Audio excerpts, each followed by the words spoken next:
Hello everyone, welcome to my new video. It has been a long time since my last video, but I finally found some time to do more hardware tests. This time I will get back to integrated graphics. It will not be as bad as it was the last time I have tried integrated graphics though.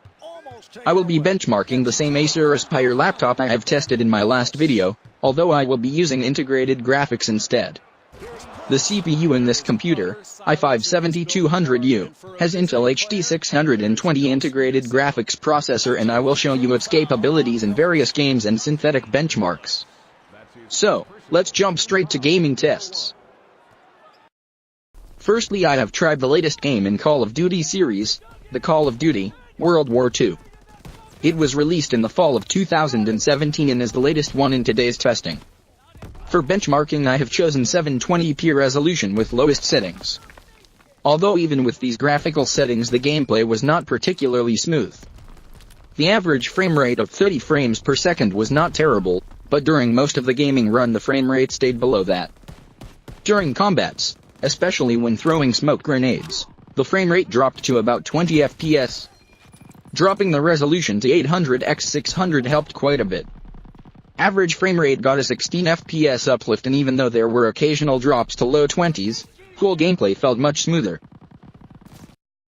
Next game I have tried was a very different genre one. It was NBA 2K18. Probably the most popular basketball game on PCs nowadays, and its requirements are not too high. So I wanted to see how integrated graphics processor could handle it. And it was not too bad. Although not at full HD resolution. At 1080p, the average was 25 FPS with constant minimums below 20. The whole gameplay also felt rather choppy. Dropping the resolution to 720p yielded vastly higher scores. The average frame rate got boosted by 17 frames per second. Minimums also increased noticeably. Whole gameplay was much smoother, and the game was perfectly playable. Another game was Battlefield 4. Being from 2013, it is quite a bit older than the previous two games, so it should run better than them. That is what I have initially thought, and I was wrong about that. At 1080p with lowest settings the frame rate stayed at only 20 FPS on average, with constant dips to 10 to 12 frames per second.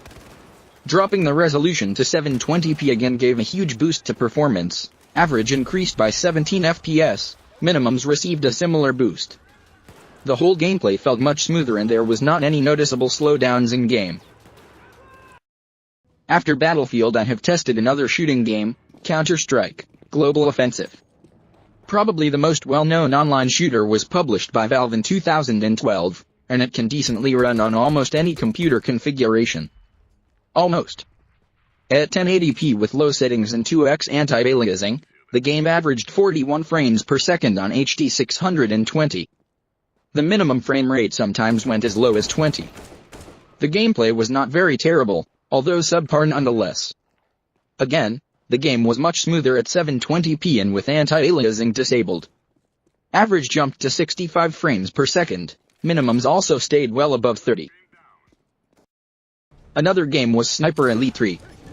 It is a third-person shooter that revolves around sniping. The game was released in 2014, and actually performed the worst from the group I have tested. At 1080p the average was only 14 frames per second, although much time was spent with FPS reaching even single digits. Dropping the resolution to 720p increased the FPS, but it still fell short of 30 and the game was stuttering quite a bit. I had to drop the resolution to 800x600 to achieve playable frame rates. Although there still were some dips below 30 frames per second. Another game I have tried is a true legend of gaming world, Crysis 1. When this shooter got released back in 2007, it put even the best of graphics cards to their knees. Now, more than a decade later, I have tried to play this game with low-end integrated graphics, and the performance was not terrible, to be frank. At 1080p with low settings preset, the performance was subpar, the game averaged only 19 FPS, with constantly dipping below that. Dropping resolution to 720p delivered insane boosts in performance, with average increasing by almost 3 times. Minimums also saw a boost of around 20 frames per second. Last game I have played was Dirt 3. This racing game was released in 2011, and is the second oldest in today's testing. Although its performance was not spectacular with Intel HD 620 integrated graphics. At 720p with low settings preset and 2x anti-aliasing, the average was only 25 frames per second. Although the frame rate was very stable, it never dropped below 20. Gameplay was bearable, although it felt like running in slow motion a bit. Selecting ultra-low preset and disabling anti-aliasing nested a 20 FPS boost to average frame rate. Minimums also got above 30. The game got much smoother and the gameplay was great without any stuttering. Next come the synthetic tests. For this video I have tried 3D Mark and Unigine tests. Firstly, let's start with 3D Mark. The first test was CloudGate, and the graphics score there was 6771 with 29 frames per second in the first graphics test, and 30 in second one. Next one was Skydiver, and it got a graphics score of 3369, with 16 FPS on first graphics test, and 15 in second one. Third test was Firestrike, and the score was 773 with 4 frames per second in first graphics test, and 3 in second one. Last test was TimeStyle with 289 points score with 2 FPS in first test, and 1 in second test. Next pack of tests were benchmarks from Unigine. First of them is Unigine Sanctuary.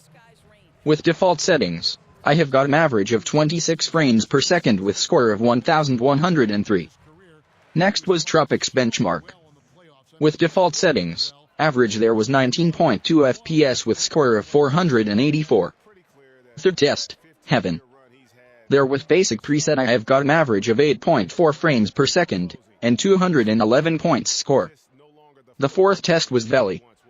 An average with basic preset was 7.5 FPS. The score was 314. Last benchmark was Superposition. With 720p low settings average was 13.15 frames per second, and score was 1761. In conclusion, the testing of this integrated graphics processor, the Intel HD 620, was not as terrible as I have expected. Of course, it was not even close in terms of performance to the dedicated NVIDIA GeForce GTX 940MX, which is also inside this laptop, but the integrated graphics unit is miles better than the first generation integrated graphics from 8 years ago, that I have tested in one of my videos. So, that would be it for today's video. Thank you for your attention and see you in my upcoming videos.